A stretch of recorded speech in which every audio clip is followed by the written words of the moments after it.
All right, welcome to Calculus 1. In this video, we're going to learn about implicit differentiation. This is a very special video. Notice I'm coming to you live from outer space. Okay, let's go ahead and get to how this will work. I'll pull up our PDF that we'll be going through. And this should look pretty good in full screen mode. All right, so for this video, we're going to learn about implicit differentiation. This is a way to find derivatives for different types of functions. There's a few ways to define functions. One way you're familiar with all through the previous math courses, algebra and pre-calc, and there's a more unfamiliar way.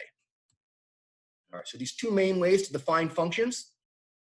One of them is called explicitly. And this is where the equation or function is solved for y. This is pretty much most functions that you're familiar with from basically, let's say, algebra and pre-calculus. So I have a simple example here, y equals x squared plus 1. Graph is a basic parabola shifted up 1 unit. And maybe a more complicated function here, y equals cosine of x divided by the square root of 1 plus e to the x. I'm not sure what that graph looks like, but it represents the graph of a function. In this case, notice on the y equals x squared plus 1 part, that graph passes the vertical line test. So it defines a function. All right, if the equation or function is solved for y, we say that's defined explicitly. All right, keep in mind here that the derivative f prime or y prime represents slope of a tangent line. All right, the second way to define functions is a way called defining them implicitly. And this simply is just any equation involving x and y, not necessarily solved for y. All right, so there's a standard one you might recall from your pre-calc course, the equation of the unit circle, x squared plus y squared equals 1. Notice this fails the vertical line test, so it doesn't define a function like we're used to. All right, so we're going to see functions like that, not necessarily solved for y, but we're going to think of y as being a function of x. Here we have another implicitly defined function, a little more complicated. And again, the graph fails the vertical line test.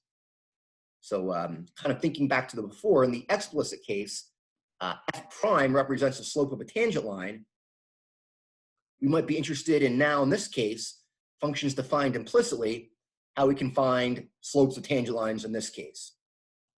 So the primary question we're going to answer is, since derivatives represent slopes of tangent lines, how do we find the derivative y prime for implicitly defined functions?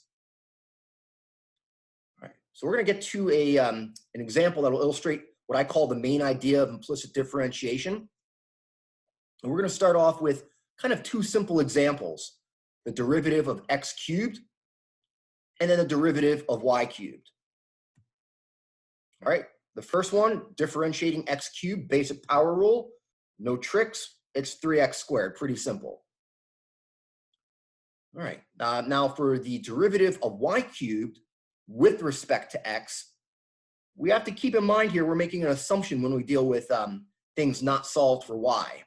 So in this implicitly defined case, the assumption is that y represents some function of x. Maybe you can solve for it from the equation, maybe you can't, but we're going to kind of keep in mind that y represents a function of x. So in this case, differentiating y cubed with respect to x, what should the derivative be?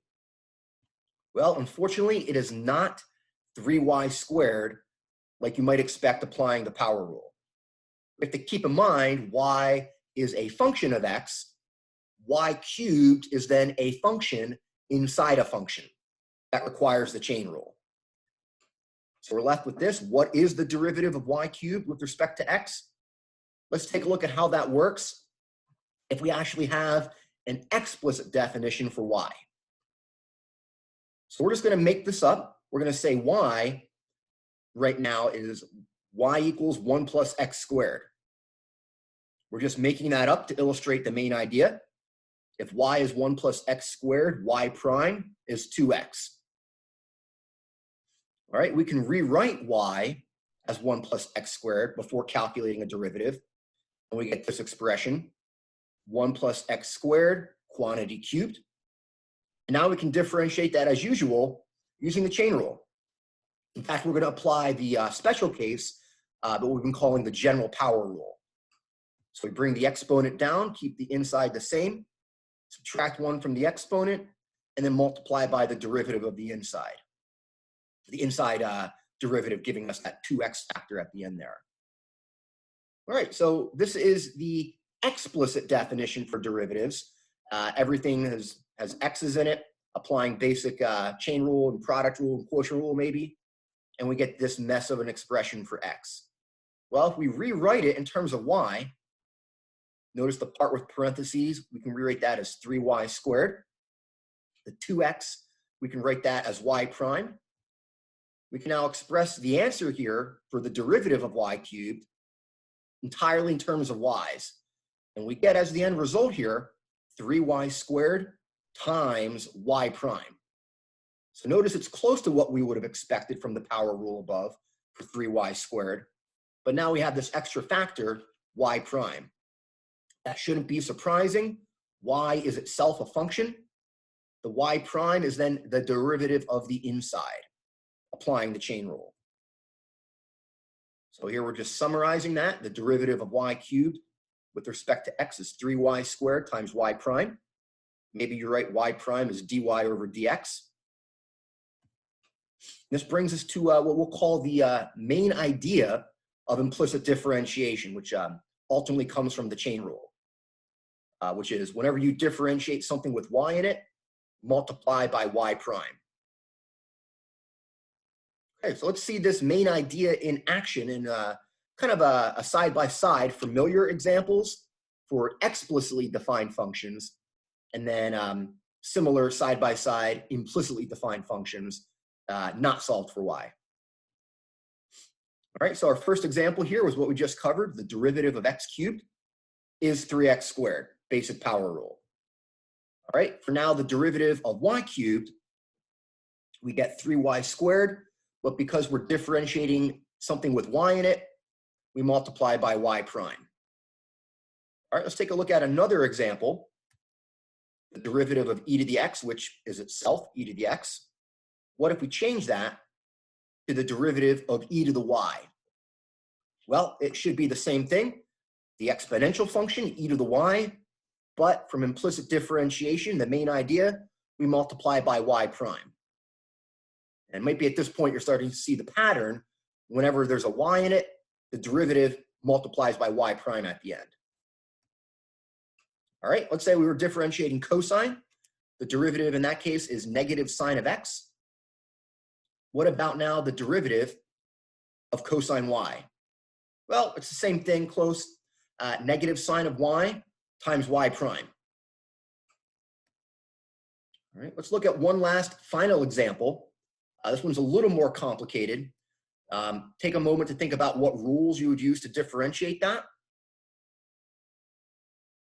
And for this, we have that factor of x multiplying the sine function. We're going to have to use the product rule. All right. Also notice inside of sine is x squared. We have a function inside a function. We're going to have to use product and chain rule. So if we put that to use, the derivative of the first function, x is 1. We keep the second function the same. And then differentiating the second function, sine of x squared gives us cosine of x squared, but from the chain rule times 2x. The 2x is the derivative of the inside, x squared. All right, so that involved product and chain rule. Let me give you a few moments to maybe try this derivative of x, but now times sine y squared. So take a few moments, pause the video, still apply product and chain rule, along with the main idea of implicit differentiation. So give yourself a quick time for a quick calculation, and unpause the video once you worked on it.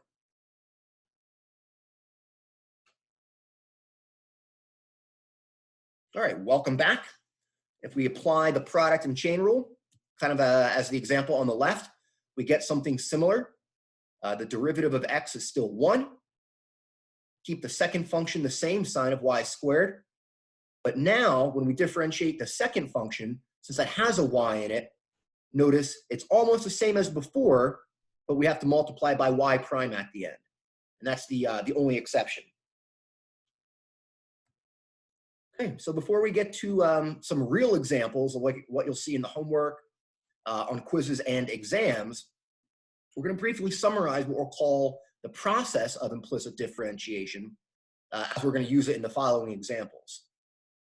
All right, the first step is we're going to differentiate both sides with respect to x.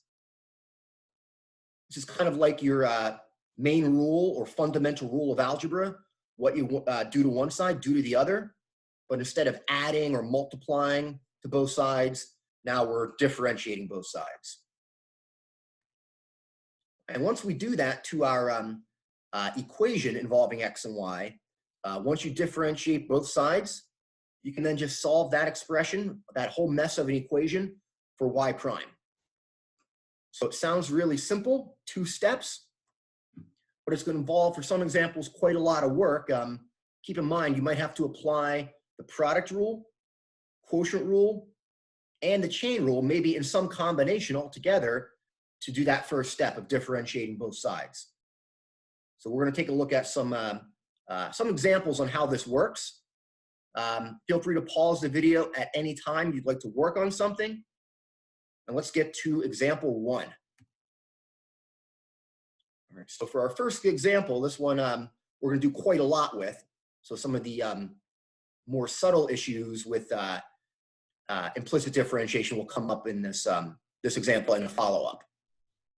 All right, so the question is going to have us start by thinking and considering the equation for the unit circle, x squared plus y squared equals 1. And we're going to look at 2 parts. Part A, find y prime by using implicit differentiation. And then part B, with our result for y prime, we're going to find the equation of the tangent line at a given point, 3/5, 4/5. All right, so this will be our first example applying implicit differentiation. If you want, give this a try. Pause the video. But we'll go through it pretty quickly since this is our first example. All right, so for the first step, we're going to differentiate both sides. The derivative of the left side is a little more complicated here. The right side differentiates to 0, since 1 is a constant. So notice on that left side, we're applying our main idea of implicit differentiation. Applying the power rule, y squared differentiates to 2y, but times y prime. So that's pretty much it for step 1 of implicit differentiation. Now we can move on to step 2, which is solving this equation for y prime. All right, so for that first step in solving for y prime, we can subtract 2x, and then we basically have one last step, which is to divide by 2y. And if we do that, we get y prime here. Notice on dividing, the factors of 2 cancel out, and we get for y prime negative x over y. And that, for part A, is our answer. Some of the following examples, it is going to be a little bit more work in first calculating the derivative. Here, the derivatives were pretty simple, just the power rule. Also, some examples could be a little bit more work because the algebra, solving for y prime, could take a while. But this one was pretty minimal. Okay, so we get as our answer for y prime, negative x over y. We can use that for part B, keeping in mind that the derivative, y prime, represents slope of a tangent line. So from there, we can basically just plug in our coordinates for that point. X is 3/5, y is 4/5, and that will give us the slope of the tangent line at that specified point. So if you plug in those coordinate values for x and y to your y prime expression, negative x over y, you get this expression, fractions over fractions. And you might recall when you divide fractions, you can multiply by the reciprocal. So to simplify that, we're going to flip that division by 4/5 as multiplication by 5/4. And you can see there that the factors of 5 cancel out, giving you y prime, the slope of your tangent line, as negative 3/4. All right, once we have our slope, we can just plug all this into point slope form. We have our slope value now, m, which is -3/4, and we just plug in x1 and y1 as the given coordinates, 3/5 and 4/5. So if we plug all that in, we get our equation for the tangent line here in point slope form, which works as an answer. So most of the work is in calculating y prime, and then just plug everything into that at the end. Okay, so that was pretty much it for example 1. Feel free to review that if we were going through this a little too fast. To lead into our follow-up, let's take a look at part B. It's asking us to find the slope of the tangent line at a point 3/5, 4/5. So let's think about what this would look like graphically. The equation defines the unit circle. And if you think for a moment, where is that point, 3/5, 4/5? Which quadrant of the unit circle is that in? Notice the x and y are both positive, so that point should be in quadrant 1. So we have our point 3/5, 4/5 on the upper part of the unit circle there in quadrant 1. And the slope of the tangent line there, you can see if we draw it, that tangent line has negative slope, matching what we found in part B, our slope y prime coming out as -3/4. So we kind of have a consistency with what we calculated and what we expect maybe graphically. Okay, let's take a look at a follow-up. We did this question, part A, using implicit differentiation. This is one of the few examples that you will encounter within the homework and elsewhere where you actually can solve it for y first. There's going to be plenty of examples where solving for y or an equation is maybe not even difficult, but outright mathematically impossible. But this is one of the few cases where we can. So let's take a look at how we might get consistent results if we first solved for y. So let's make this a follow-up to example 1. So we're going to take our equation for the unit circle, and we're going to try to solve that for y. So first we can solve for y squared, subtracting x squared from both sides. And then to isolate y, we would take a square root of both sides.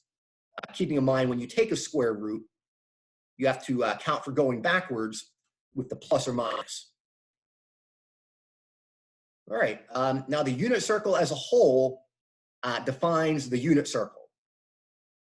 The unit circle fails the vertical line test, but the plus or minus allows us to kind of split the unit circle up into an upper part and a lower part, which each individually pass the vertical line test. Notice the positive square root expression gives you the upper part of the unit circle, and then the negative square root expression gives you the lower part of the unit circle. All right, and since our point 3/5, 4/5 is on the upper part, remember we said 3/5, 4/5 was in quadrant 1, since both x and y coordinates are positive, we're going to use that equation for y at defining the upper semicircle, y is square root 1 minus x squared. And what we have now is instead of starting off with a function defined implicitly, now we have a function defined explicitly since it's solved for y. Now if we were to find y prime this way, we might first rewrite the square root as a 1/2 power, thinking we can now apply the general power rule, that special case of the chain rule. So give yourself a little bit of time, pause the video, calculate the derivative of y in this version.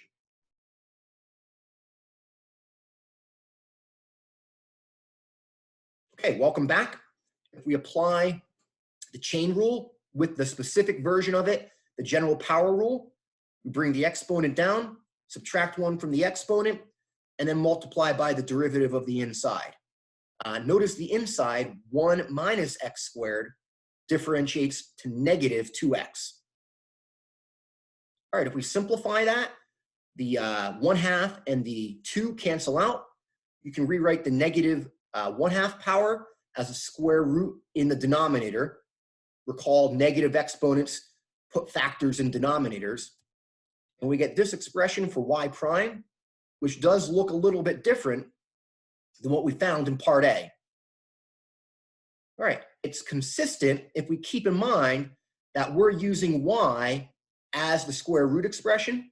And if we notice, if we rewrite that denominator as y, we get a consistent result with what we found in part A. All right, now if we use this y prime from the explicit way to find the derivative, first solving for y, notice it's a lot more work to get the value of slope, since we have to plug in x as 3/5 and then simplify this kind of ugly expression. All right, if you take some time and work it out, you should find that you get a consistent result. Y prime still comes out to negative 3/4, but it is a lot more work. So hopefully you see here that implicit differentiation is much quicker. So that's some reason for why maybe you would want to know this method. All right, so let's go ahead and take a look at some more complicated examples. These ones are just going to ask you to find y prime using implicit differentiation.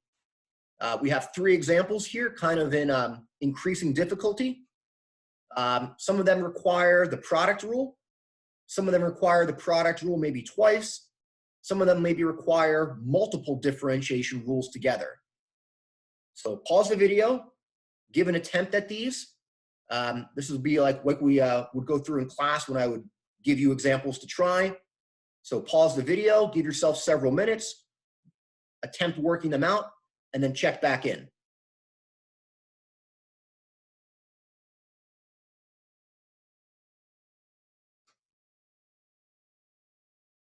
All right, welcome back. So let's go through part A. This is probably the simplest of the 3. Notice that xy cubed part, since we're multiplying x by y cubed, that's going to require the product rule. So if we keep that in mind and then go ahead and differentiate both sides with respect to x, applying the product rule on the left side, we should find that comes out to 1 times y cubed, 1 being the derivative of x. And then when you add to that the second part from the product rule, we differentiate y cubed, which will turn to 3y squared, but times y prime. Notice that was our kind of intro example that we threw in here, the derivative of y cubed being 3y squared times y prime. All right, also on the left side, we have a y term. That's going to differentiate to just y prime. And on the right side, sine of y will differentiate to cosine y times y prime. Okay, we can clean that up a little bit. We don't need the multiplication by 1. We can rearrange some factors in the middle term on the left side and make this look a little nicer. And basically from this part on, there's no more calculus. We're just algebraically solving for y prime. So you might notice that you have y primes on both sides. So you want to kind of get the y primes, your variable, all on the same side. And we have a choice. We can move all the y primes to the left side, or you can move all the y primes to the right side. It wouldn't matter which side you put them on, just as you do it consistently and follow that through all the way to the end. Since we have 2 y prime terms on the left side, let's just keep our y primes, move them all to the left side. All right, that would require me to subtract cosine y prime from the right side, and then subtract y cubed from the left side. If you do those 2 steps, you should get down to here. Notice we have all the y prime terms on the left side. And then for most examples, they kind of get to something like this. You can basically factor y prime out from that left side. And that's kind of the one of the main tips to keep in mind to how you would solve for y prime. Factor y prime out from everything, and then it's very easy to just solve for y prime by dividing. And we should get that. Negative y cubed divided by 3xy squared plus 1 minus cosine y. Okay, let's go on to part B. So hopefully you already attempted this. This one is kind of like part A, where we're going to apply the product rule. But notice on that left side, we're going to apply the product rule to each of those terms, x squared y and 2x y squared, since we're multiplying in both them. So this will get a little messy, but if we apply the product rule twice, we get down to here. So just take a few seconds to verify that this is working out correctly. X squared differentiates to 2x. We keep the second function the same. We keep the first function the same, and then differentiate y, which turns to y prime. And then we apply the product rule again to the 2x y squared term. Differentiating 2x, we'll get 2. Y squared, the second function stays the same. And then we add to that the first function, 2x, times the derivative of y squared, which is 2y, but times y prime. All right, and on the right side, don't forget to differentiate the right side as well. Remember, what you do to one side, do to the other. So now for calculus, we differentiate both sides. X plus y, that right-hand side differentiates to 1 plus y prime. Okay. Again, we're going to clean this up a little bit just to make some of the factors look a little nicer. And also notice we have multiple y primes here. Wouldn't matter which side you put them on, but this is one of the few times I advocate my students to be lazy. Notice it's going to be less work to put all the y primes on the left. So we're going to subtract y prime from the right side and then subtract 2xy and 2y squared from the left side. And then it's that tip again. Everything on the left side has a y prime in it, so you can factor it out. And then very easy to get y prime here by dividing. All right, this is probably a good point to mention. You could get two different looking answers. For this problem, we solved for y prime, choosing to put them all on the left side. If you chose to put all your y primes on the right side, you find you get a similar answer, but every term in your answer has the opposite sign. So we put them all on the left side and had this version for y prime there as our answer. If you put all the y primes on the right side, you should find you get almost the same answer, just all the minuses are pluses and all the pluses minuses. They're algebraically equivalent.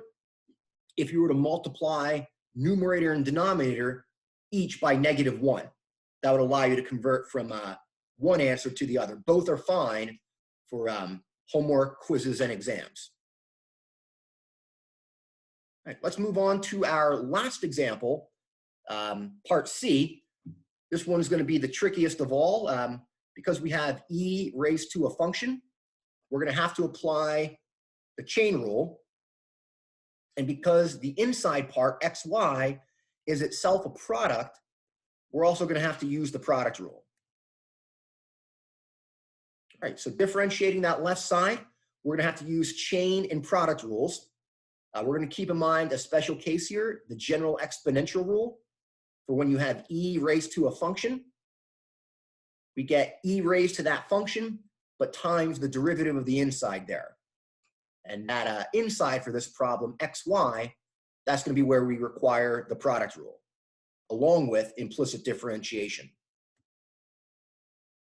All right, so if we start with step 1, take your implicitly defined function, the one that's not solved for y, we're going to differentiate both sides with respect to x.